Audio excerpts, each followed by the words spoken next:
क्या आपने कभी सोचा है कि शहद की मक्खियाँ शहद कैसे बनाती है? ये सब फूलों से मीठा रस यानी नेक्टर जमा करने से शुरू होता है। मक्खियाँ अपनी लंबी जबानों से रस चूसती है और इसे एक खास मैदे जिसे शहद का मैदा कहते हैं में जमा करती है।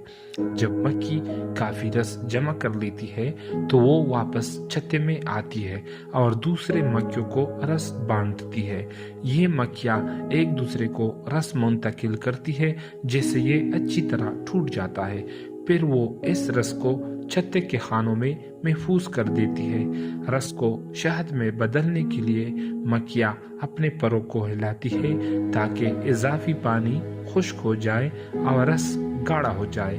आखिर में वो इन खानों को मोम से बंद कर देती है ताकि शहद महफूज रहे और यूं हमें मज़ेदार शहद मिलता है।